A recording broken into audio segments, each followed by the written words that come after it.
Hey guys, tonight we slip back in time, way back, to a place that smells like burning hooves, echoes with clanging iron, and feels exactly like working inside a dragon's armpit. Welcome to the medieval blacksmith's forge. You're standing barefoot on cold dirt.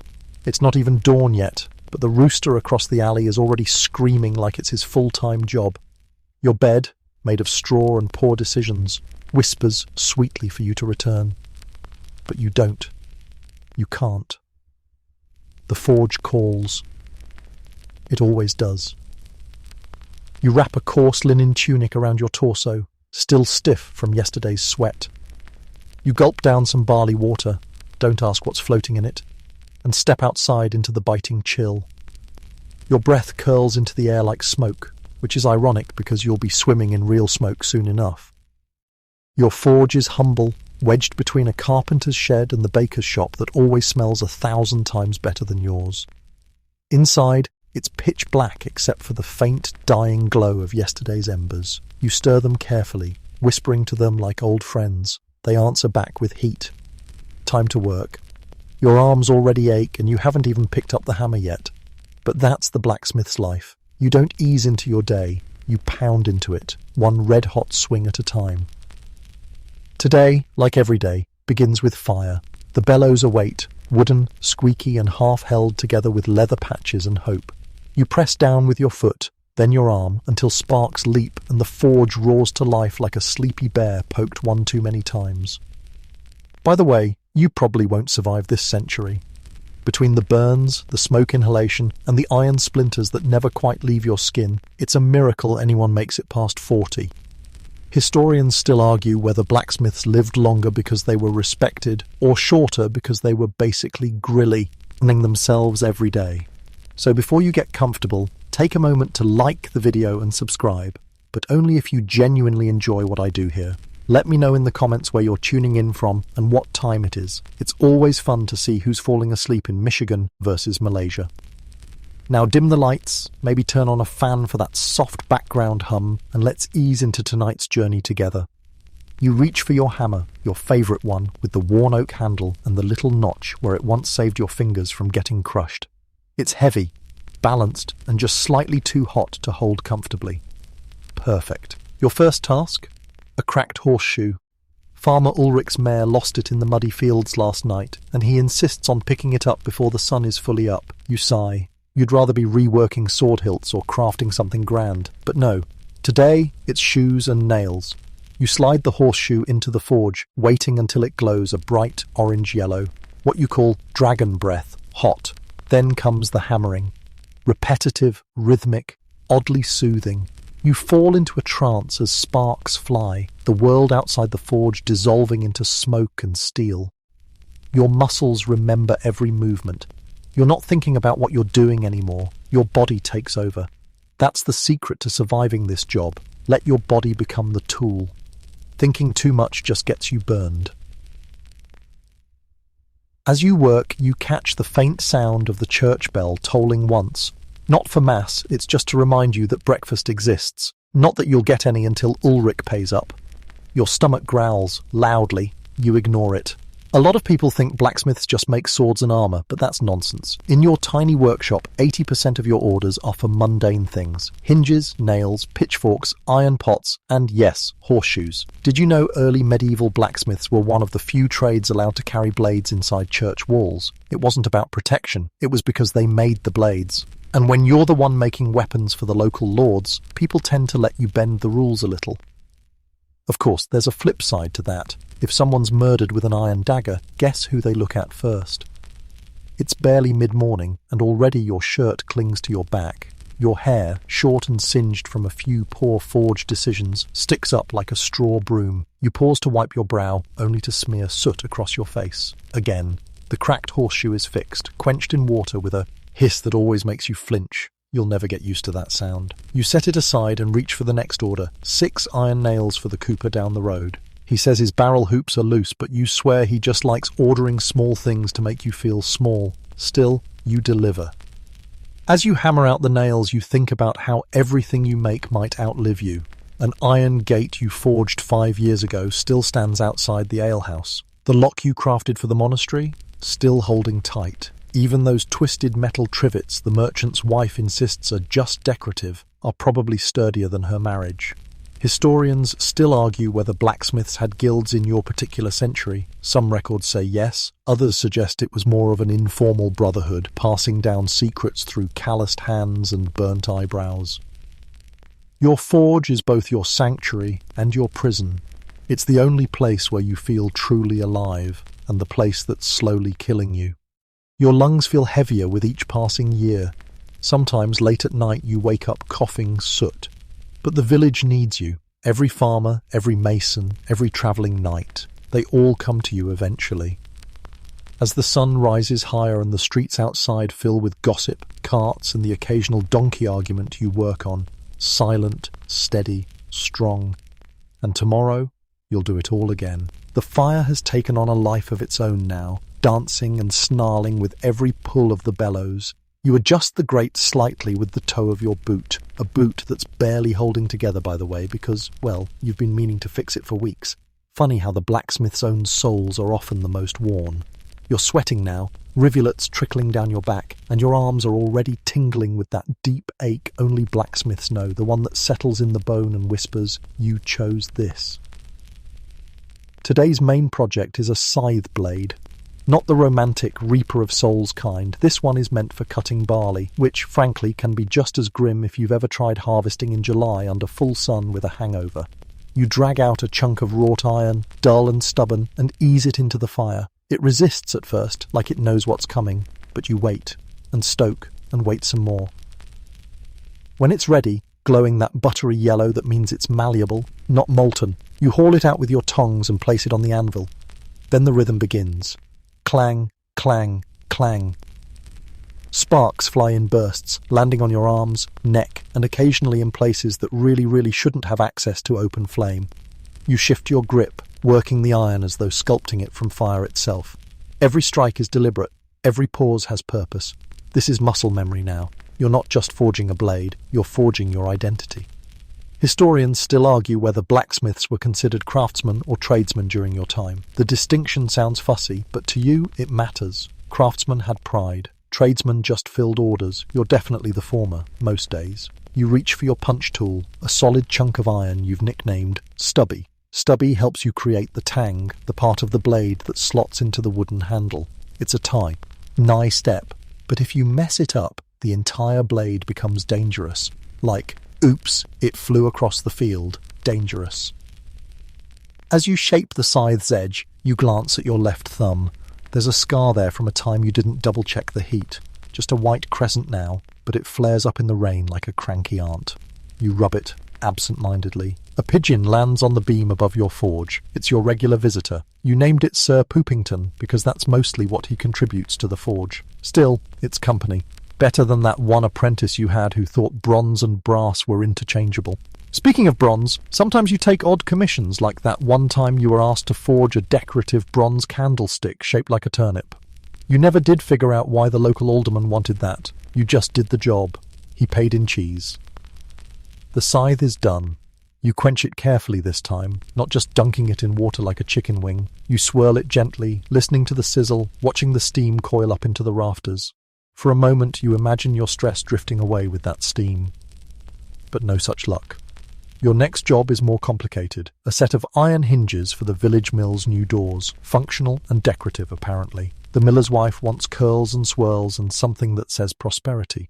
You're not sure what prosperity looks like in hinge form, but you give it a try. As you reheat the metal and prepare to twist it into shape, you think about your hands. They don't look like hands anymore. They're more like tools, scarred, swollen, stained.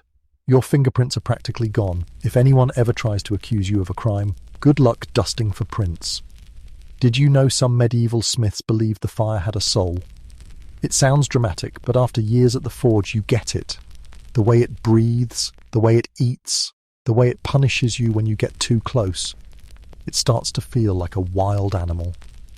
Some even whispered prayers to the forge before starting work. Others just spat into it for luck.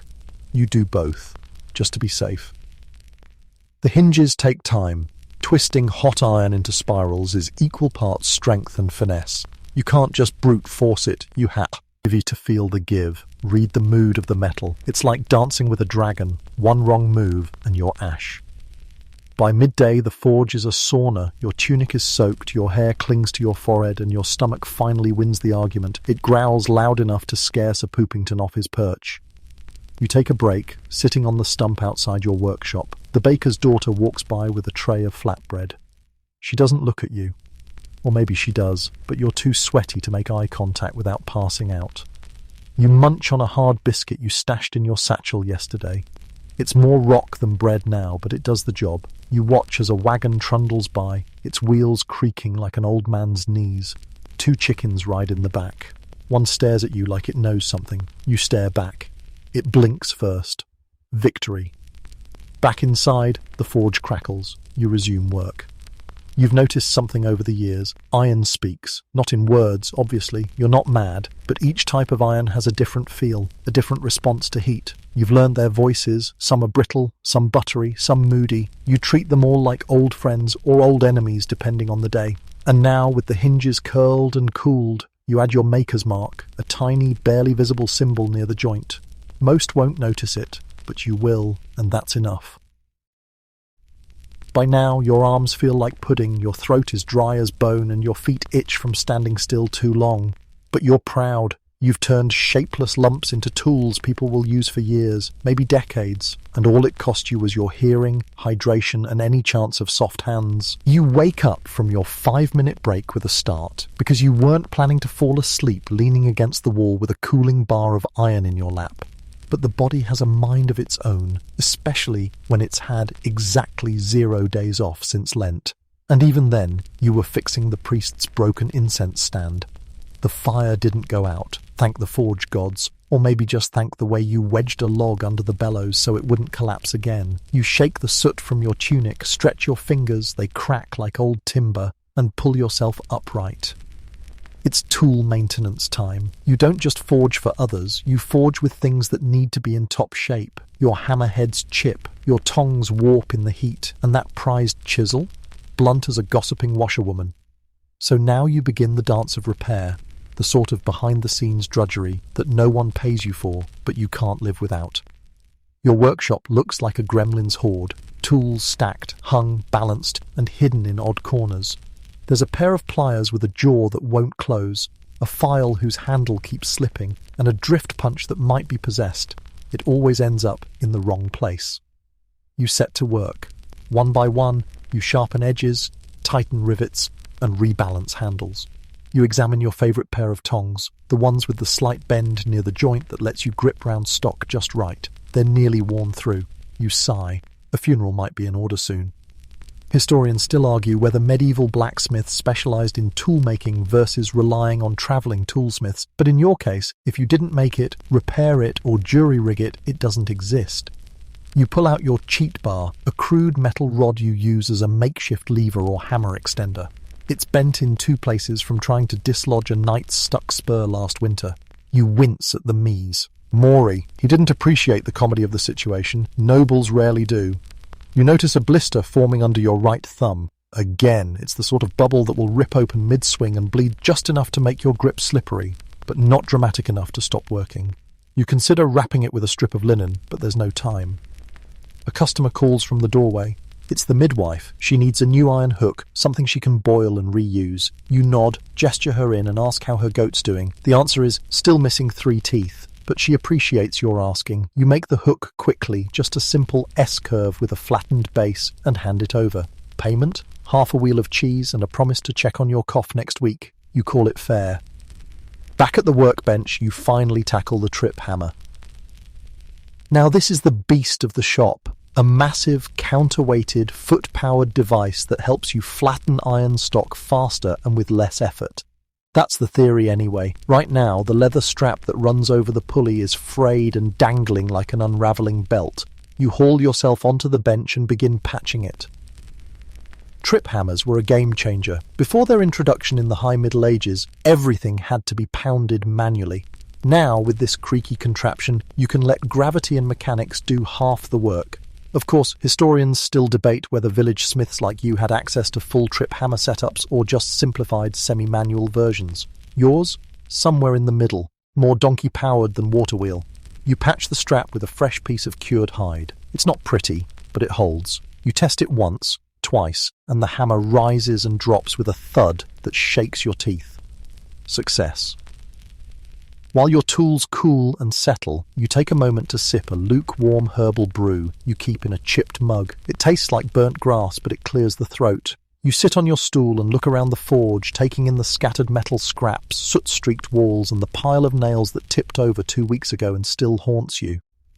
There's a strange beauty to this chaos, an order within the mess. Every burn mark on the bench tells a story. Every blackened wall beam is part of your living memory. And sometimes, just sometimes, you wonder if anyone will remember you. You think of that one tool, your twisting fork, handmade years ago. You've used it to shape everything from gate hinges to candle stands. The handle's smooth now, nearly polished just from your grip. It fits your hand like it was grown there, and someday someone else will use it. That's the thing about tools. They outlast us. Did you know that archaeologists have found ironworking tools in medieval graves, sometimes placed beside the smith as if to say, you'll need this where you're going? Maybe the afterlife has a forge. You hope it has better ventilation. You stand up, stretch again, and knock your head again on the same low-hanging beam you always forget is there. You curse, gently. PG-13 style. The pigeon laughs from the rafters, or maybe it's just cleaning its beak. Still rude. It's nearing late afternoon now, and the sun slants through the warped shutters in golden rays that light up the floating dust. You take one last look at your wall of tools, imperfect, mismatched, occasionally held together with wire and hope. But they work. And so do you. You hang your hammer back on the hook by the forge, brush ash from your sleeves, and prepare for whatever order is coming next. Spoiler, it's horseshoes again. You don't work the fields, which earns you envy, but you don't own land either, which earns you contempt from the lords. You're vital, but not powerful, independent, but not wealthy. Still, people respect you, in a way. When the village holds feast days or seasonal festivals, you're given a decent spot at the table. Never near the head, of course. That's for the priest, the reeve, and whoever has the fattest sheep. But you're above the tanners and the gravedigger. Always above the gravedigger. Small victories. Historians still argue whether medieval blacksmiths could earn upward social mobility. Some say yes. There are records of smiths becoming aldermen. Others argue that most remained tradesmen for generations. In your case, you're simply too tired to be ambitious. You do remember one moment of social elevation, though. It was when Sir Aldrich, the knight who smells faintly of wet fur, asked you to repair the latch on his sword scabbard. He didn't insult you. He even called you Master Smith. You've been mentally replaying that moment ever since. Sometimes you wonder if he meant it, or if it was just muscle memory from talking to his own armourers. Still, it counts. You step outside for some air, arms crossed, and glance around the village. The butcher is arguing with his apprentice over hog salt. The cobbler is sleeping upright against his doorway, mouth open like he's trying to taste dreams. And across the road, the baker's daughter is brushing flour from her apron. She sees you, smiles. You freeze like a deer in candlelight. Then you remember. You look like a chimney sweep on a bad day. You give a half wave and retreat instantly back inside, banging your elbow on the doorframe in the process. Smooth. Back at the forge, you use the distraction to tidy your work area, a dangerous act that guarantees someone will arrive immediately with something filthy and complicated. And just like that, enter stage left. Wilma, the alehouse matron. She needs a new iron bracket for her brewing kettle. The last one snapped mid-boil, and her eyebrows haven't quite grown back. You nod solemnly, promise a stronger design, and mentally add, replace old iron with double brace support to your mental sketch. Did you know some old blacksmithing texts recommend mixing beer with the quenching water for certain tools? Some say it strengthens the steel. Others just think it was an excuse to waste less beer. You tried it once. The smell lingered for days. Sir Poopington wouldn't stop pecking at the quench tank. As you set Wilma's bracket bar in the fire, you reflect on something else. The smell. It's everywhere. In your tunic, your beard, your boots. You can't escape the forge. Even when you sleep, you dream in cinders. A mix of hot iron, burnt hair, sweat, and ash. Some people wear perfumes. You, my friend, wear carbon. You fish the iron from the fire and set it on the anvil. The bracket will need a bend, a flat base, and a hole drilled through for the bolt. You line up the punch and swing once, twice, clang. A fragment of iron flies past your ear and embeds itself in the wall. You blink, wipe sweat from your eyes, smile. Still got it. You catch yourself humming a tune your mother used to sing, a lullaby, twisted now into something rhythmic to match your hammer strikes. Funny how memories sneak up on you like that. When Wilma returns, you hand over the bracket and ask about the ale. Flat as a monk's singing voice, she replies. But it won't kill you. You thank her. She doesn't charge you. You're the blacksmith. You've earned enough free drinks to drown an ox. As evening approaches, smoke from a dozen hearths fills the village air. Bells chime in the distance, and the scent of roasting root vegetables filters through the shutters. Your stomach growls again. But there's one more job to finish, a set of iron curtain hooks for the scribe's new study. He says they're decorative. You say they're excessive. He says he's transcribing a book of saints. You say it's nice to have hobbies. You make the hooks anyway, because that's your job. To take raw, dull, lifeless metal and shape it into something that serves, that lasts, that carries a piece of you in it, even if no one ever know. Tices. You look around one last time before locking up. The anvil gleams faintly in the firelight. The tools rest in their places, and Sir Poopington is back, sleeping above the rafters, oblivious to everything except his own mysterious pigeon dreams.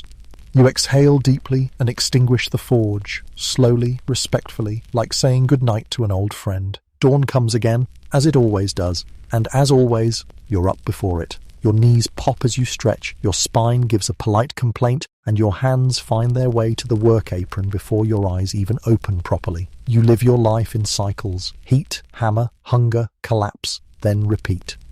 Today's cycle begins with a queue. Yes, a literal line of villagers forming outside your forge like it's the latest bakery opening, except instead of flaky pastries, they want ploughshares, gate latches, and a very simple iron sundial if you have time, please. That last request came from the vicar, who definitely does not understand what simple means. You blink away sleep, stoke the forge with a few careful pumps of the bellows, and call out in your morning voice, which sounds like someone trying to sing through gravel. Next! First up is a farmer from the edge of town, mud still caked on his boots and desperation in his eyes. His plough blade has split right down the middle, and spring planting starts today. He says this with the gravity of a man who believes your failure will personally kill his cabbages. You nod, take the blade, and feel the stress already sinking into your collarbones. Ploughshares are no joke. They're big, awkward, and require just the right balance between hard edge and flexible spine. Too soft, and they dull by noon. Too brittle, and they snap mid-furrow. You slide the piece into the coals, mentally reviewing the day's jobs while your stomach warns you that it's running entirely on stubbornness and tea. The ploughshare is hot now. You haul it onto the anvil, grip your hammer, and then it begins. That rhythm, that deep, resonant music of metal on metal, clang, turn, clang, flip, clang. You've done this hundreds of times, but today your left wrist flares with pain. You grit your teeth and adjust your grip, pretending nothing's wrong. If the vil. Lagers see you struggle, they'll worry, or worse, they'll talk.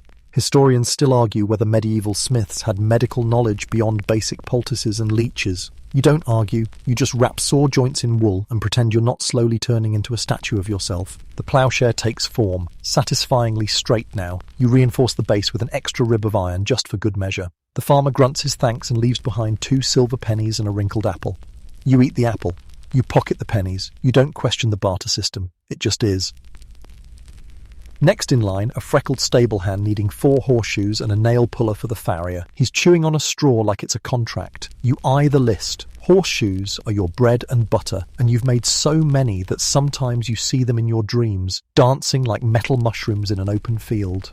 You pull raw iron bars from the pile, heat them, and begin hammering out the familiar curve, one after another, each one shaped to fit a hoof you'll never see. You punch the nail holes and quench them in the same barrel that now contains a suspiciously floating feather. Thanks, Sir Poopington. By mid-morning, your shirt is soaked, your arms ache, and you can hear the unmistakable creak of a cart pulling up outside. That's when he arrives. Sir Cedric, a knight of minor renown, major ego. He wants his helmet refitted. It pinches during battle, he says. You wonder silently if the helmet is the problem or just his attitude, but you nod and take it anyway. The thing weighs nearly 15 pounds and smells like a mouldy sausage inside. You tap it with a knuckle. Yep, dented. Probably from getting knocked upside the head by someone who's had enough. You start the painstaking process of reheating and reshaping the crown of the helmet. You can't just hammer it like a saucepan. Armour requires patience and a little deception. You gently tap, reheat, adjust, and repeat. The knight stands over you the entire time, arms crossed, offering commentary no one asked for. You know, my last blacksmith did it differently, he says. You pause, you look up, you smile. Did he? He doesn't say much after that. Did you know some blacksmiths had to swear oaths to never share the forging methods of certain noble armour? Secrets of the craft passed down in whispers. You were never invited to those circles. You do your own thing. It works. The helmet is done. Sir Cedric inspects it, flexes his jaw, and mutters something about a tournament in 2 weeks. You're not invited. You wouldn't go if you were. After he leaves, you sit on your stool, legs stretched, head tilted back. There's soot on the ceiling in the shape of a snail. You watch it for a while, trying to remember if you've eaten anything since that suspicious apple. You haven't. The bell clangs again, a child this time, barefoot, grinning, holding a broken iron ladle. You take it, fix it in less than 3 minutes, and watch her run off with it like it's a treasure chest. Sometimes it's the little jobs that feel the most honest. Historians still debate whether smiths charge different rates depending on the social status of the customer. You don't. You charge based on your mood, your hunger level, and how many times the customer has said, just a small fix. You sweep up your scraps, reset the firewood, and organise your nails into neat little rows.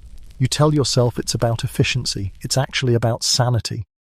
Because tomorrow, the queue will return, the farmer, the knight, the child, and probably a travelling bard with a bent harp-pin and too many stories. But for now, you stand in your doorway, watching the sun shift across the rooftops, knowing that every clink and clang today was a note in a symphony only blacksmiths know how to sing. The bell tower's long shadow spills across the village square like a slow-moving sundial. The evening's cool breath slips through the forge, offering brief relief from the furnace's heat still clinging to your bones. You stretch your back, hear something crack in a way that shouldn't be musical, and begin preparing for tonight's job. The church bell, or rather, the cracked church bell. A hairline fracture right near the crown, discovered just yesterday when Brother Alric pulled the rope and the bell responded with a mournful warped thwong that silenced the birds for half a mile. Fixing a cracked bell isn't just difficult, it's risky. Bells aren't simple cast pots, they're tuned instruments, often blessed, sometimes cursed, always holy. A mistake here doesn't just earn scorn, it can trigger gossip, or worse, superstition. You begin carefully, first by inspecting the iron yoke and fittings. That's your domain, not the casting, not the acoustics, just the mounting hardware. The crack itself, that's above your pay grade, but the village insists that you are the only one who can be trusted with holy metal. You run your hand over the bell's surface. It's smooth and cold, like river stone, except for the split. A jagged thread trailing downward like a bad omen. Did you know some medieval bells were named like people? This one's name is Clara. It's etched into the rim, along with a Latin inscription you don't bother translating anymore. Something about light and guidance and eternal watchfulness. You pull the ropes and winch the bell into a resting position using every pulley system you own, and at least 2 that technically belong to the cooper. Once stabilised, you begin the delicate process of freeing it from its frame. Historians still argue whether blacksmiths performed bell repairs in situ or transported them to foundries. In your case, there is no foundry. Juteurs sent your forge, your hammers, your hands. The moment the bell touches the workshop floor, the room feels heavier. Even Sir Poopington stays unusually quiet. You make a new bracket, thicker than before, with a spiral brace meant to distribute the weight more evenly. It's elegant, if you say so yourself, and practical. The kind of solution that doesn't just fix a problem, it teaches the next smith something. You hold your breath as you align it, weld the joints, and hammer in the anchor pegs. Every strike feels louder, like Clara is listening. There's a local superstition, one you pretend not to believe, that if you speak to a cracked bell during repairs, it will remember your voice. Some say a bell that remembers the wrong voice never rings true again, so you hum instead. A quiet tune, a smith's lullaby, passed down not in books, but from soot-covered mouth to soot-covered ear. You don't remember where you learned it, just that it makes your hands steadier. As you finish the bracket, Brother Alric appears in the doorway. He doesn't enter, just folds his arms and watches. Is she fixed? You shrug. Braced, reinforced, she'll toll. Whether she sings, we'll see. He nods. You think you see a glimmer of respect in his eyes, or exhaustion. Hard to tell with monks. He hands you a small pouch. Payment. It jingles lightly, not coin-heavy, but respectable. You nod in thanks, and he bows, slightly. After he leaves, you stand alone in the quiet forge with Clara, glowing softly in the firelight. You run one more check on the fittings, then mark the bracket discreetly with your maker's symbol, your tiny curled arrow. No one else will see it, but you'll know it's there. Did you know bells were sometimes used to ward off storms? Villagers believed the sound could scare off lightning. Others thought a cracked bell attracted bad weather. You don't know what to believe, but you do know this. Clara's voice won't be the same. Not exactly, but maybe she'll still carry. You haul the bell back onto the cart with the help of 2 millers and the Reeves' nephew, who spends the entire process asking if he can be a blacksmith one day. You nod non-committally. He's 13 and has the muscle tone of a wet biscuit. But who knows? You started with less. By the time Clara is gone, the forge feels strangely empty. You sweep up tiny flakes of iron and leftover grit. You notice your hearthstone has cracked a bit near the base, something you'll need to patch tomorrow. Outside, night falls in earnest. The village glows in candlelight and firefly flashes. A bard plucks at a lute somewhere, woefully out of tune. You lean on the doorway, hands blackened, stomach gripped, owling, and listen for a moment to the quiet. Then you hear it. The bell. It rings. Not bright, not sharp, but warm. Wobbly, yes, but still. True. You smile, not because you believe in miracles, but because you made that possible. You, with your burnt fingers and sleepless nights. You, who spend more time speaking to metal than to people. You brought Clara back from silence. Sir Poopington coos above you, unimpressed. You toss him a breadcrumb and head back inside. You've still got 2 orders to finish before sunrise. It's deep night now, the kind of night that settles in your bones like old debt. The forge's fire has been banked, reduced to a soft red-orange glow that breathes gently like a sleeping animal. You don't usually work this late, but the candle merchant's husband came in earlier, hat in hand, with a quiet request and a coin that actually gleamed. He needs a set of delicate iron moulds for wax stamps, fleur-de-lis, vines, maybe even a family crest if you can swing it. You don't ask what they're for. You've learned that people with shiny coins rarely enjoy too many questions. So here you are, shaping miniature stamp heads, filing tiny grooves by the light of a sputtering lantern and the occasional sleepy sigh from the coals. You thought blacksmithing was all fire and brute force, didn't you? Think again. These little jobs are the ones that test your patience the most. Precision, dexterity. One twitch and you've made a very expensive blob. You brace your hand with your knee, lowering your chisel against the round stamp base. Just a little more pressure. Then, skrrk. Perfect. You lean back, flex your fingers, and realize they've gone numb. Again. Historians still argue whether smiths were considered artists. Some say yes. Look at the decorative gates, the ornate hinges, the ceremonial swords. Others insist you were more like plumbers, essential but invisible. Tonight, as you scratch leaves into hot iron by hand, you think maybe it's both. Your next stamp is the tricky one, a family seal shaped like a hawk in flight. You sketch it into the metal using a heated scribing tool. The wings go wide, the talons curve. The eye, the eye is always the worst part. Tiny circles on hot steel don't forgive tremors. You take a break, rub your eyes, sip some water that tastes faintly like forge smoke, and regret. Outside, the village is fast asleep. Only the baker is awake, no. You, judging by the faint smell of rising bread and the soft thud of kneading. You envy him sometimes. His warmth is golden, yours is white-hot and full of sparks. You return to the hawk, one more curl, one more dot, and just like that, it's done. It's not perfect, but it's good. Good enough for a wax seal. Great, even, for a blacksmith running on barley soup and willpower. You set the moulds aside and pick up your second task of the night, a set of iron dice. Yes, dice. The innkeeper's nephew wants them for games of chance. You suspect they'll be melted down for fish hooks or sold in the next town for copper trinkets. But who are you to judge? A job is a job.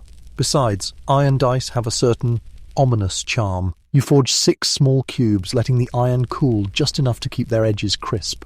Then comes the careful punching of dots. Equal depth, equal spacing. You have a specific tool just for this, shaped from an old horseshoe nail and filed to a perfect round. Thud, tap, thud, tap. Each dot gets your full attention, the 6 side, then the 5. You find yourself muttering the numbers under your breath like spells. 3, 2, 4. Did you know dice were sometimes used in medieval fortune-telling? Some believed that the outcome of a roll wasn't random but divine, that luck could be read like runes. Of course, others believed dice were the devil's tools, same dice, just different superstitions. You chuckle, placing the finished set in a small cloth pouch tied with a frayed string.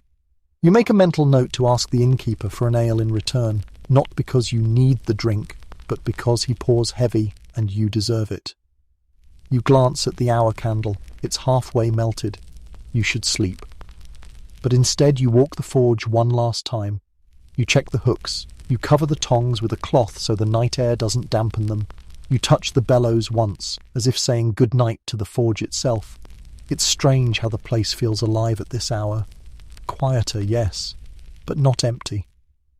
There's a chill in the air now, sneaking under the door and curling around your ankles. You pull your cloak tight and consider sleeping here, right on the cot behind the coal bin. It wouldn't be the first time, or the 10th. But instead, you douse the lantern, let the embers fade to memory, and step outside. The stars are bright tonight, really bright. One shoots across the sky like a glowing ember flung from the heavens.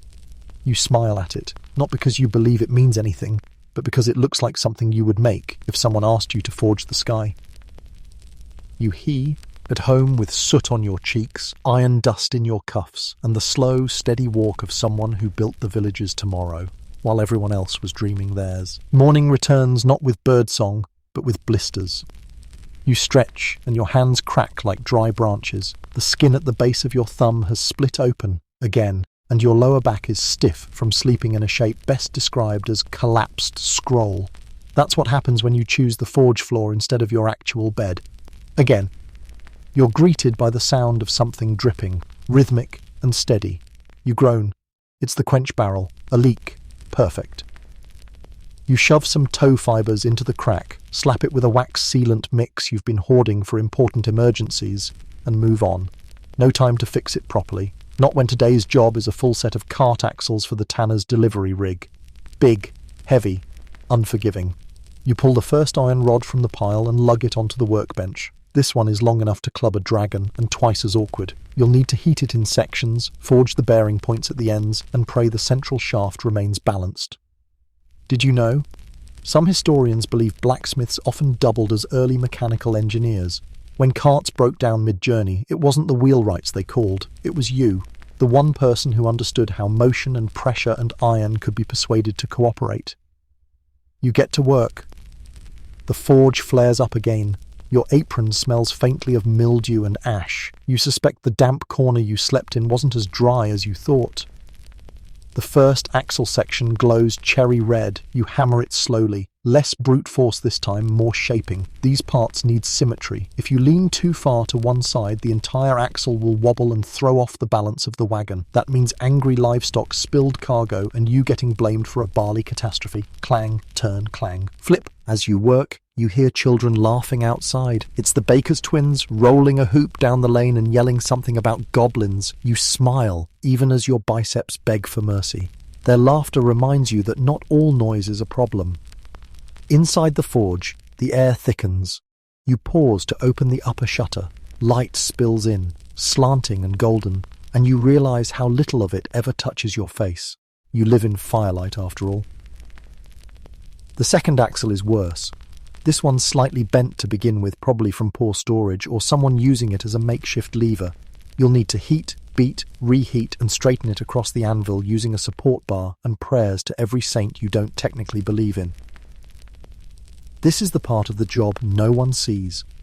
The hidden struggle behind, oh, the wagon's fixed? Great. They'll never know the effort it took to make something look like it was never broken. You hammer until your arms burn. Then you hammer some more. Sir Poopington flaps down beside you, pecks at a flake of scale, then poops on your boot. You don't even blink. At this point, it's practically tradition. By midday, you've finished the main shafts and begun crafting the spindle caps, those little round iron ends that keep the axle from sliding out of the wheel housing. They require threading and carving and, worst of all, patience. You set up your clamp jig and begin filing the threads by hand, over and over and over. You zone out a little, letting the sound of the file become your whole world, just the rasp and the shape and your breath in rhythm. Rasp, shift, rasp, wipe. You remember once hearing that blacksmithing was like meditation. Whoever said that clearly never worked with axle grease, 3 hours of sleep, and a deadline that included the words, before market or I'll tan your hide. Still, there's truth in it. There's peace in repetitio. And comfort in the predictable resistance of hot metal under your hands. You know how this works. The iron doesn't lie. People do, but not steel. Historians still argue whether most smiths understood the metallurgy behind what they did. Carbon content, quenching temperatures, tempering ranges. The truth? You don't need the terms. You feel it. The change in colour, the hiss of steam, the way a blade warps when you've over-tempered it. You know your craft, even if you don't speak it in Latin. The tanner arrives late afternoon, smells like boiled leather and dead ambition. You hand him the axles, your face blank. He examines them like a priest inspecting holy relics. Then, miraculously, he nods. These'll do. You don't get thanks, but you get paid. 3 coins, freshly minted, and, more importantly, a pouch of beef jerky. It's salty, stringy, and tastes like it's seen battle. You devour it on the spot. After he leaves, you do something unusual.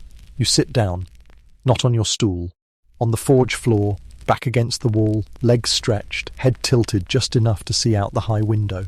There's a breeze now. It touches your face like a whisper. You think about how your life revolves around motion. You make wheels turn, gates swing, blades cut. Your hands cause things to move. And yet, you hardly move at all. You live within these walls, this fire, this rhythm. And somehow you're okay with that. You close your eyes for just a moment, not to sleep, just to rest. Sir Poopington settles above you, cooing like a lullaby. Outside, the children's hoop rolls past again. Inside, the forge sleeps, just for now. The rooster forgets to crow, but your knees don't. They wake you before dawn again, stiff and defiant, reminding you that a life spent beside fire and iron comes with a cost. You sit up slowly, brushing away bits of coal dust from your tunic. Sir Poopington blinks at you upside down, as if to say, "Still here then?" You mutter back, "Aren't we all?" and shuffle toward the forge's heart. Today's job isn't iron, it's steel. A sword. Not some ceremonial letter opener for a noble's brat, but a real one. A falchion, to be specific, requested by a travelling mercenary who speaks with an accent you can't place and carries himself like someone used to killing and forgetting. He paid in advance, in silver, enough to make you suspicious, and also enough to make you say yes.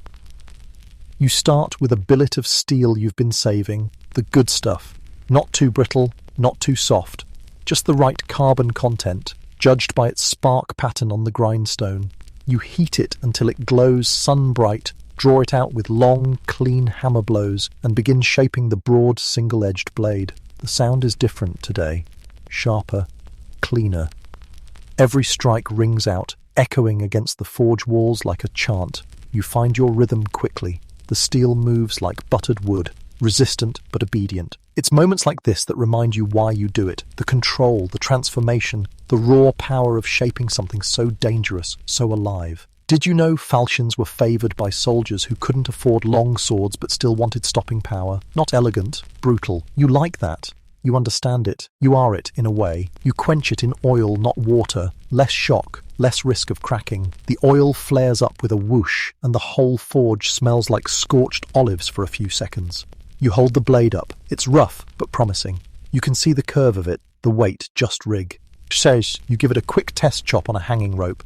Clean through. Historians still argue whether blacksmiths were allowed to carry weapons they forged. Some say yes, especially if they lived in border regions. Others claim smiths were forbidden to bear arms by law or custom. You don't carry one, but you could. That's enough. You begin filing and polishing the edge. This part takes longer than anyone realizes. You trade your hammer for a draw file and begin the hours-long process of smoothing, refining, sharpening. Your hands go from brute force hammers to delicate fingers, coaxing the blade into its final shape. You hum as you work, a tune that came to you years ago when you first forged your own carving knife. It's stuck like soot on skin. Now you whistle it quietly, the notes bouncing off the stone walls and getting caught in the rafters. The sun rises high and still you file. When the edge is sharp enough to shave hair, you stop. Not because it's done, because it's ready to tell you what it needs next. You turn to the hilt. The mercenary requested a simple crossguard, nothing fancy. You heat and twist a strip of iron, shape it into a subtle spiral and punch holes for pegs. The handle will be oak wrapped in waxed leather. You sand the wood smooth with a scrap of rough linen and oil it gently with a mixture of tallow and pine resin. Then comes the final moment. Assembly. You slide the blade into the hilt, lock it in place with rivets and peen the pommel over tight. It hums when you lift it, a low vibration you feel in your teeth. Not a weapon exactly. Not yet. More like a promise. You take it outside. There's a stump in the yard, your unofficial testing ground. You line up the blade, grip it firmly, and swing. K. The edge bites deep into the wood, clean and true. You nod. So does the blade. Behind you, footsteps. The mercenary's returned early. He watches silently as you test the sword again, arms crossed. Then, after a long pause, he steps forward and takes the hilt from your hand. He swings once, twice, breathes, and then he smiles. That's the moment you live for. He pays you again. Another coin, slid silently across the workbench. For the balance, he mutters. Then he turns and disappears down the lane, blade at his side like it was grown there. You never even caught his name. You clean your tools slowly, carefully, like brushing the hair of a sleeping giant. You wrap the spare rivets, oil your files, and stack the unused billets like sleeping bricks. This was a good day. Not because of the money or the sword, but because you remembered what your hands are for. You stare at your palms a moment, scarred, cracked, blackened, but still yours. You pull a stool outside and sit in. The sun, letting it bake the soreness from your shoulders. A butterfly drifts past. You resist the urge to swat it. Even smiths have soft moments. Sir Poopington lands on your shoulder. You sigh. Then, with the weight of fire behind you and the wind at your side, you rest. For now. Because tomorrow, someone else will knock. Another repair, another demand, another dance with the flame. But tonight, you've forged something true. You're not even fully awake when the knocking starts. Not a gentle tap or a polite knock-knock. No, this is the kind of pounding that says, I think your forge is on fire or someone's lost a leg. You groan, roll off your cot, and land in your boots with a thud. Sir Poopington startles from the rafters and mutters something deeply judgmental under his breath. You shuffle to the door, unlatch it, and there he is, Miller Tomlin, out of breath, red in the face, flour in his eyebrows. The millstone split, he gasps. The whole brace gave way. Flour everywhere. We need new support bands. Big ones. Iron. Now. You squint at him, then at the sky. Still pink. You haven't even boiled your tea leaves yet. But this is the life of a blacksmith. No alarms, no schedules, just problems that show up on your doorstep and expect to be solved by lunchtime. You rub your eyes, nod and say, Go fetch the oxen. I'll have the bands ready. Millstones are monsters. They weigh as much as 3 grown men, and the iron rings that hold them in place, called tires, need to be both flexible and unforgiving. You dig through your stockpile and pull out the thickest bar iron you've got. Heating a band this size takes ages. You feed the forge like it's a starving dragon. More charcoal, more bellows, and more patience than you possess. You feel every minute of it in your lower spine. Did you know some blacksmiths worked directly for watermills in medieval towns? They'd maintain not just the millstones, but the gears, the paddles, the entire wooden skeleton that made bread possible. In some places, smiths and millers even had written contracts, rare and precious little scraps of ink and vellum that bound one fire to another. You hammer the first band into shape on the big horn of the anvil. Wide arcs, deep curves. You use a sledgehammer this time, which means you're panting like a dying warhorse boom at the end of it. But the shape holds. You cool it in the air, not in water, so it doesn't shrink too fast. By mid-morning, the forge smells like burnt flour and damp wool.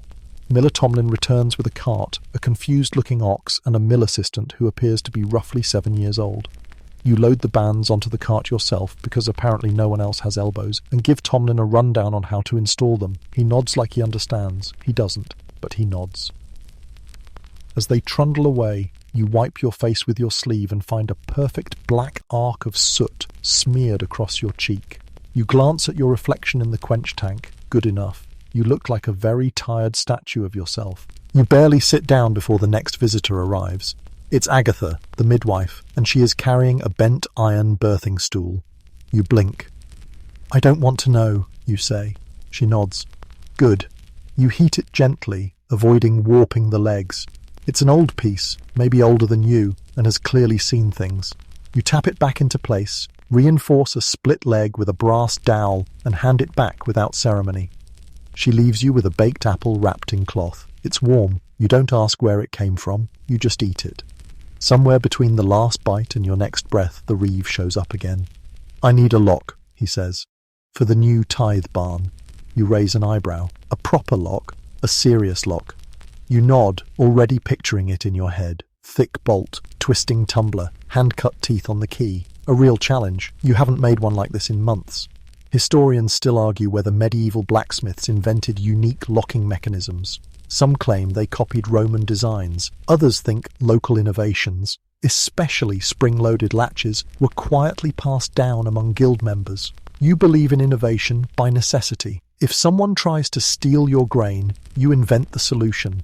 You sketch the design in charcoal on the workbench. 2 steel jaws, interlocking pins, and a rotating bolt that clicks like a bone when it turns. It takes the rest of the afternoon to forge, file, and fit.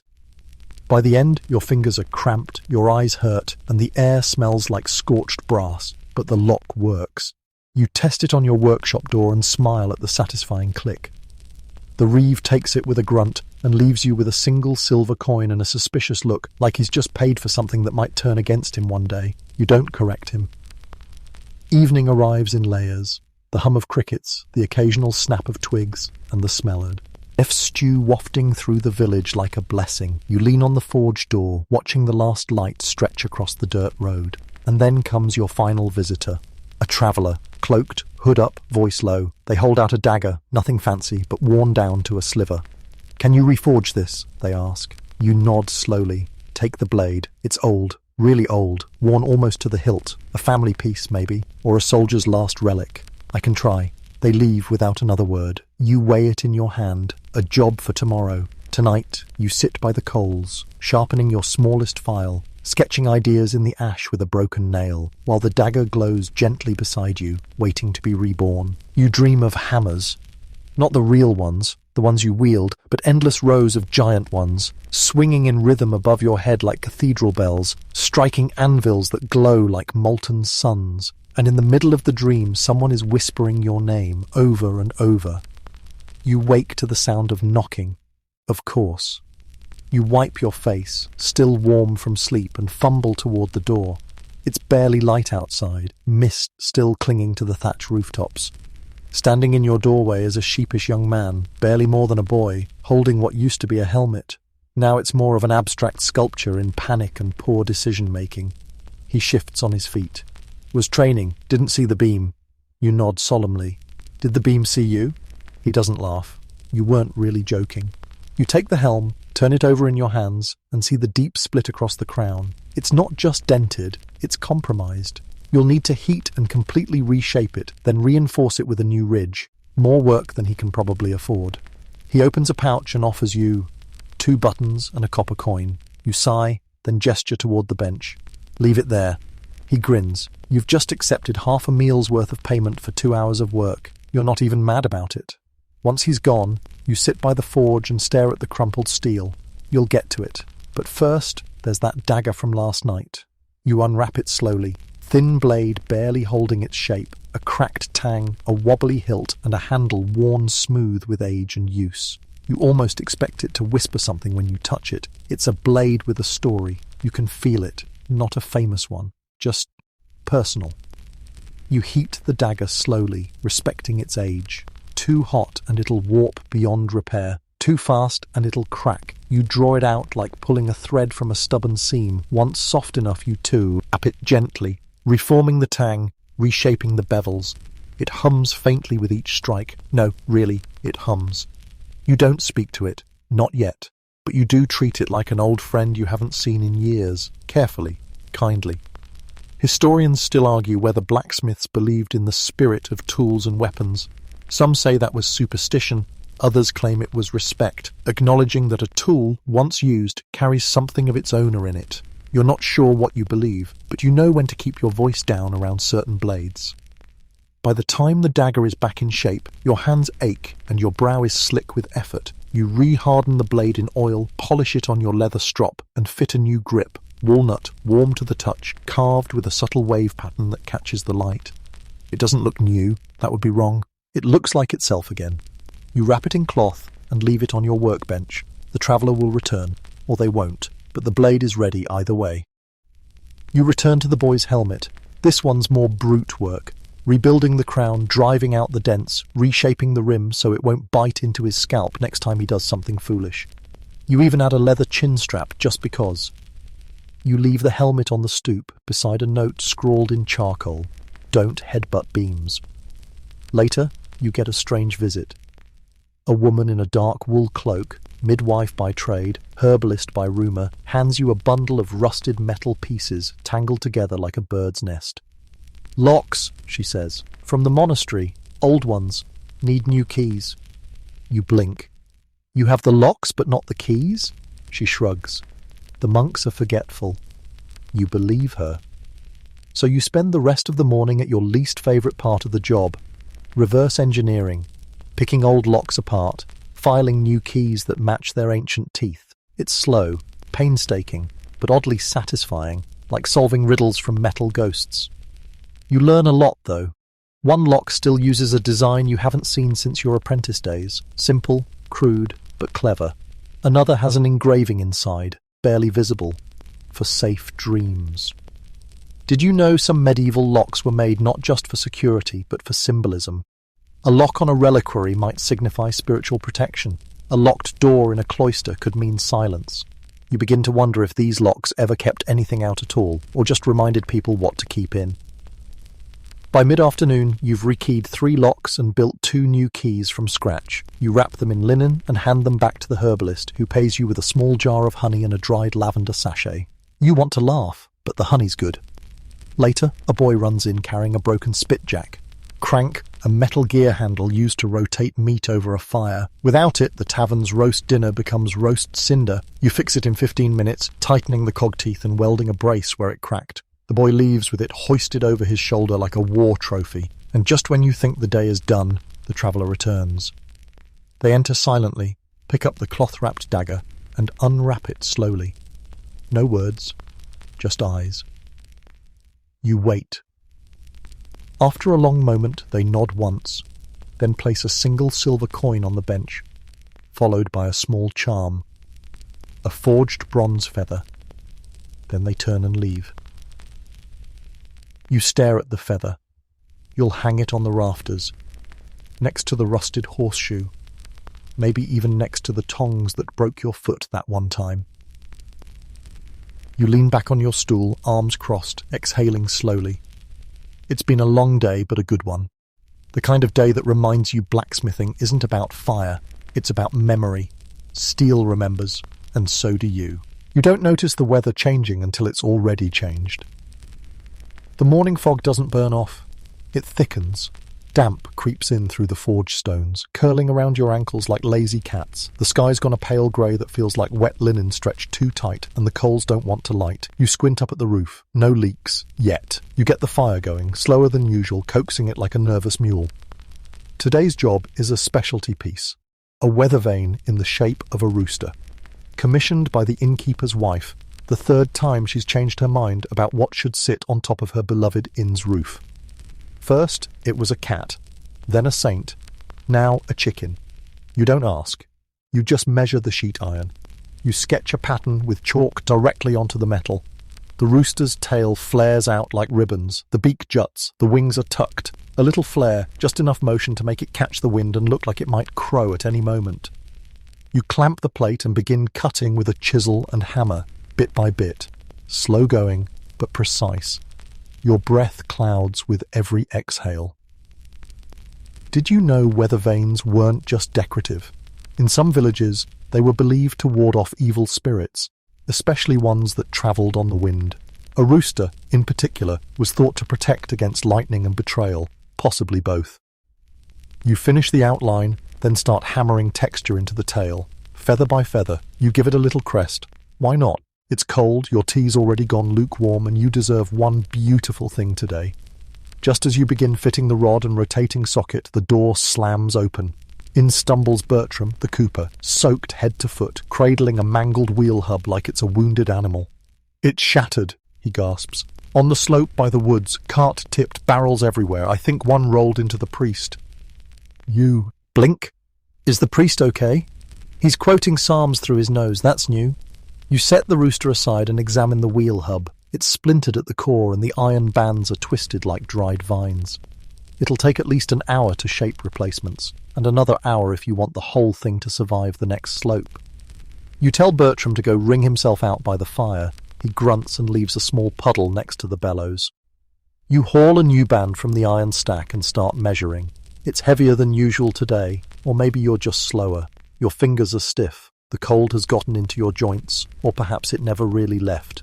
You crack your knuckles and get back to work. Historians still argue whether blacksmiths received any formal rest or holidays in medieval life. Some say they were granted days off during religious festivals. Others suggest the work never truly stopped, only shifted in urgency. Either way, your holidays come when you run out of coal, not before. You heat and shape the band slowly. The hammer blows echo less sharply in the cold forge, like someone stuffed the anvil with moss. Still, the metal yields. It always does. Eventually. You finish the brace and wrap it around the new wooden hub Bertram brought with him. It fits snugly. You drive in 2 pegs and test the spin. Smooth. You even polish the outer rim, because you're a perfectionist or a fool, or both. Bertram thanks you by way of 3 dried figs and a slightly mouldy hunk of cheese. You accept this with the grace of a starving knight. The fog outside has turned to a misting drizzle now. You glance back at the rooster. Still unfinished, still waiting. You pick it up and weld the mounting socket to the base. The metal hisses, spits, but holds. Once cool, you spin it. It turns perfectly. You test it again in the open air, tilting it toward the breeze. It catches, turns north, and holds steady. There's something satisfying about that, a thing that knows where the wind is coming from. You wrap the base and hand it off to the innkeeper's wife when she arrives. She inspects it like a jeweller, then declares it sassy but sturdy. You decide that's high praise. She pays you in coin, real coin, enough to actually buy meat with seasoning. You finally sit down. The forge is quiet. The mist presses against the window panes like a dog wanting in. You boil more water and sip the weak tea slowly, staring at the fire. Sir Poopington coos and flaps down to your shoulder where he proceeds to pick your ear affectionately. You let him. You're too tired to argue. There's a knock. Gentle this time. A young woman you don't recognize stands at the door, holding a bent spindle rod from her loom. "I was told you could fix this." You smile wearily. "Yes, I can." She hands it over with both hands, like a peace offering. You tell her it'll be ready tomorrow. She thanks you, then hesitates at the door. You work all the time? You pause. Only when the world keeps breaking. She smiles faintly and disappears into the fog. You turn back toward the forge, still warm, still glowing faintly, and whisper, "Time to spin the world straight again," and you get back to work. The fog lingers into the next day like an uninvited guest who's rearranged all your tools. You wake slowly, soar in places that didn't exist yesterday, and drag yourself to the forge. Sir Poopington is already awake, perched above the door, eyeing you with a mixture of judgment and concern, as usual. Today's first task is the loom spindle. You pick up the delicate rod from where you left it last night. It's warped, slightly bowed in the centre, with one thread notch chipped away. Small, yes, but vital. A crooked spindle means uneven yarn tension, and uneven yarn tension means shirts that fit like sacks or rip when you sneeze. You heat it gently, just enough to coax the bend back out. You use a little jig you built for this sort of thing, a cradle of pegs and leather that holds the rod straight while you ease it back into shape. Precision, not force. As you file down the new notch, you wonder how many people realise that blacksmiths deal with this sort of work. Textile tools, not just swords and ploughshares. Did you know the majority of smiths in small villages probably spent more time repairing domestic tools than making weapons? Needles, shears, cooking hooks, hinges, locks, even spinning whirls. Not glamorous, but essential. You kept homes from collapsing as much as you kept farms running. You finish the spindle, smooth and true, and place it gently into a cloth wrap. When the young woman returns, her eyes brighten. She doesn't say much, just hands you a simple wool scarf. Grey but soft. You wrap it around your neck and realise it's the warmest you've been all week. Next up is a job you've been putting off, sharpening every tool you own. It's the kind of thing that never makes the list until something slips and slices your thumb open. You start with the easy ones. Chisels, punches, scrapers. A little oil, a whetstone, and patience. The rhythm is soothing. Scrape. Lift, slide, scrape. It's oddly satisfying, watching dull edges return to life. Then come the heavier blades, your favourite drawknife, the big hatchet you use for kindling, and the long-handled scythe that belongs to your neighbour but somehow lives in your shop. You test each edge by shaving curls from a block of oak. When they whisper off like paper, you know it's right. Halfway through, a peddler stops by, not for repairs, just for conversation. He brings news of a market 3 villages over where someone's been making glass buttons, fancy ones with little coloured beads inside. They're fetching silver, he says, just for a matching set. You raise an eyebrow. Glass? On clothing? Sounds breakable. He shrugs. Maybe, but it's new. You let the idea linger as he leaves. Glass buttons. A reminder that the world keeps inventing, and while you hammer steel, someone else is teaching fire to sparkle. You finish sharpening, then set your tools in order. It's a small joy, seeing them all clean and aligned. Your forge isn't a tidy place. There's always coal dust in the corners and some chicken-related disaster underfoot. But when your tools are in place, the world feels manageable. You glance toward the door, half hoping no one knocks. Instead, you hear a voice calling from the path. An older man, Father Gregor, walking with his crooked cane and dragging a squeaky wheelbarrow behind him. Inside is an enormous, rust-eaten gate hinge, large enough to anchor a drawbridge. You remember this gate. It guards the old garden behind the chapel, the one with the beehives and the half-buried statue of Saint Matilde, who always looks mildly offended. He wants you to rebuild the hinge, not just repair it, remake it. You hoist the thing onto your bench and examine the corrosion. It's nearly flaking apart, but the design's still there, ornate scrollwork with a stylized lily at the crest. Someone cared when they made this. Someone believed even a garden deserved elegance. Historians still argue whether decorative ironwork was reserved for nobility or found in everyday places. Truth is, people took pride in the things they saw every day. A gate wasn't just wood and hinges, it was the face of a home, a shop, a garden. Beauty mattered, even in rust. You get to work. First, you draw the new hinge plate, mirroring the original curves, but adding a subtle twist of your own, a little flourish at the base, like a curled fern. Something no one will notice unless they're looking, but if they are, it'll feel like a secret shared. The bar itself needs to be forged square and true. You heat it, hammer it, bend it around the jig, and slowly, inch by inch, bring the hinge back into being. It takes all afternoon. By the time Father Gregor returns, your apron is soaked with sweat and your arms feel like wet clay. But the hinge gleams, dark and sturdy, with just enough polish to catch the setting sun. He smiles softly. That'll hold the weight of every season. You nod. He pays you in coin and a small beeswax candle. For those nights when the coals go out, you light it that evening, not because you need it, but because you want to. And as its golden light flickers across the forge walls, casting dancing shadows of tools and tongs, you sit with your tea and your scarf and think, there's still beauty here, even in soot, even in steel. Especially in steel. The candle has nearly burned out when you rise the next morning, its little pool of wax hardened into a delicate shell. You didn't mean to leave it lit, but somehow it feels right. Like the forge itself kept watch while you slept. You step outside to find the world painted white. Frost blankets everything, the roof, the path, the anvil. Your breath fogs in front of your face, and the metal tools you left out overnight bite your skin like angry spirits when you try to pick them up. You mutter an apology and fetch your gloves. Inside, the forge is slow to warm, the coals take longer to catch, the bellows creak in protest, and your fingers feel like stiff hinges. You light the fire anyway, you always do.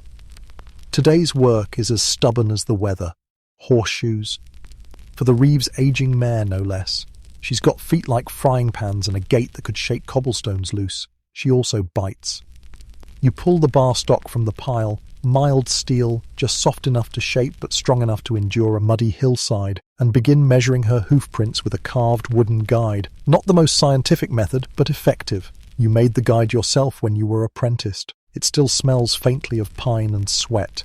You get the first shoe hot and glowing, then start shaping it on the anvil horn. Sparks fly like fireflies. The curve takes shape beneath your hammer, slow and steady. There's something almost poetic about making shoes for an animal that never thanks you, kind of like people. Did you know medieval blacksmiths sometimes acted as farriers too? In smaller towns, there weren't separate specialists. If a horse needed shoeing, the blacksmith did it.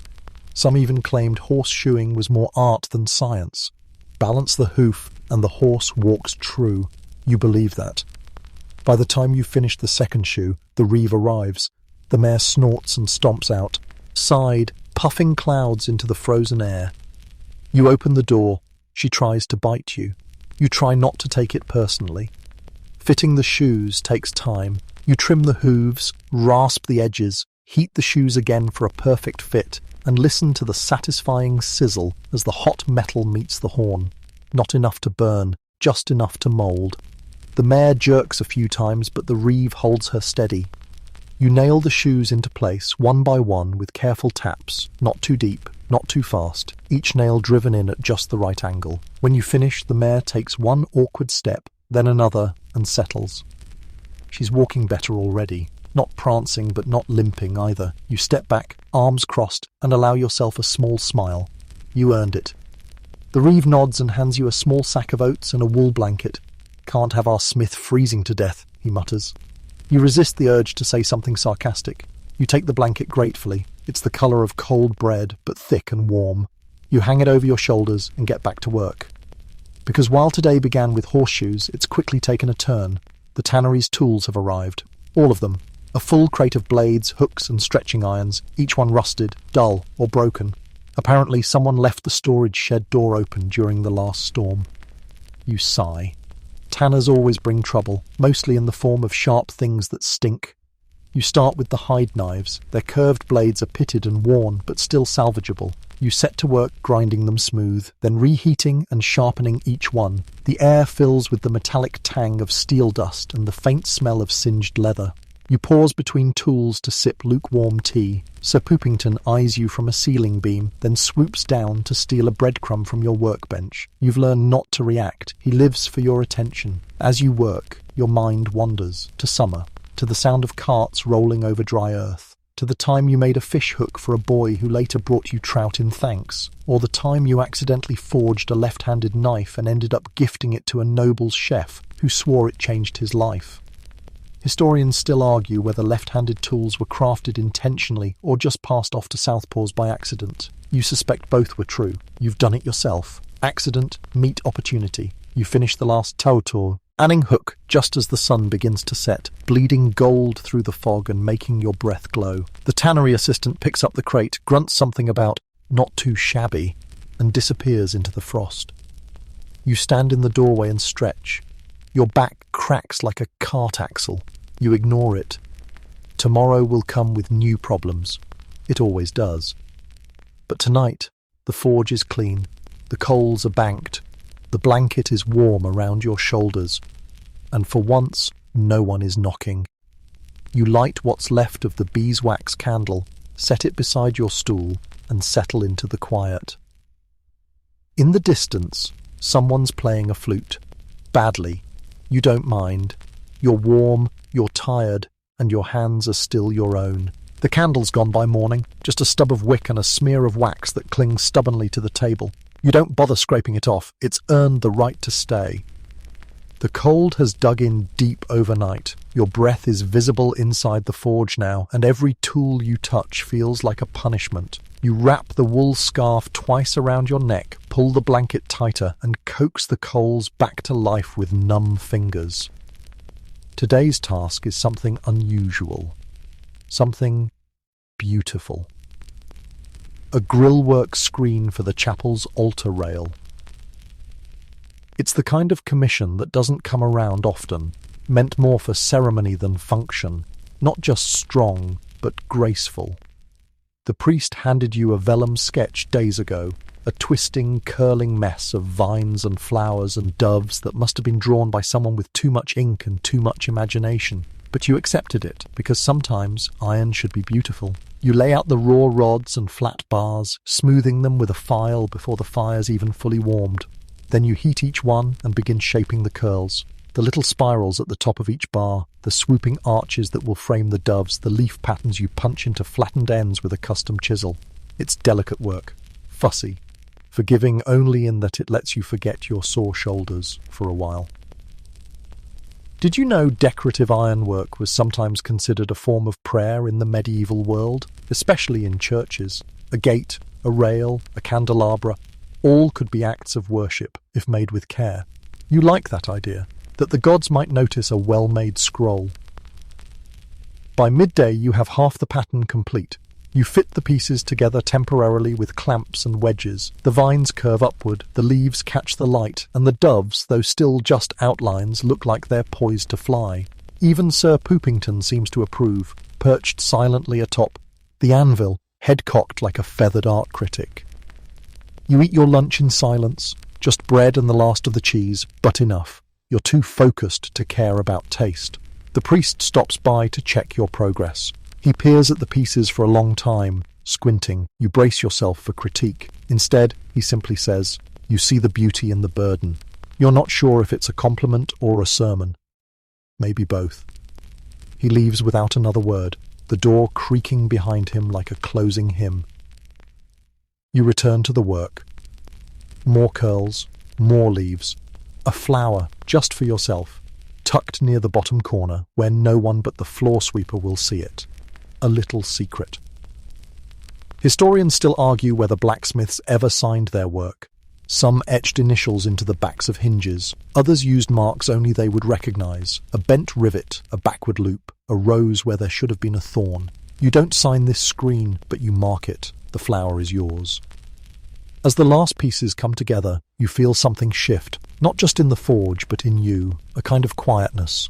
Not the silence of being alone, but the stillness of having finished something right. You rivet the final curls into place. The screen stands tall, strong, and almost light in its form. The doves look ready, the vines twist like laughter, the whole thing hums with balance. You step back and nod. Done. For a moment you just breathe. No hammering, no sanding, no measuring, just the warmth of the fire and the ache in your back and the satisfaction of beauty made real. You load the screen into a cart and deliver it to the chapel yourself. The altar catches the afternoon sun through a stained glass window, and the grill work gleams in 100 shifting colours. Even the priest doesn't speak. You return to the forge, alone again. You hang up your apron, fold the wool blanket, play. See your tools on the rack in their familiar order, left to right, small to large, curved to cruel. You sit, you sip, and slowly, gently, you let the forge go dark. The coals cool with a gentle sigh, their glow fading to soft grey embers beneath a thin layer of ash. The tools hang still. The air is quiet, dense with the familiar scent of soot and sweat and steel. Outside, the sky is dimming, blue bleeding to lavender, then to velvet black. You stretch slowly, letting each breath carry the tension out of your shoulders, your arms, your fingers. The ache in your back feels softer now, less like pain, more like memory. Your hands, calloused and tired, rest in your lap. They've built so much. They've bent iron to will, shaped metal into meaning. They've worked day after day to keep the world from falling apart. But tonight they rest. A candle flickers on the far bench, just a stub now, its flame wobbling in the still air. Shadows dance across the walls, tracing the outlines of tongs, hammers, files, tools that will wait, patient and uncomplaining, until they're called upon again. You sip the last of your tea, and in the quiet hum of the cooling forge, you find something like peace. The rooster weather vane turns faintly in the breeze. The flower you hid in the altar screen catches a glint of moonlight, even from here. And somewhere, not too far away, a horse walks steady over frosted stone, its hooves clinking like lullabies. You lie back, close your eyes, and breathe in the warmth that lingers in the stone. You are the blacksmith, and for now, the world can wait.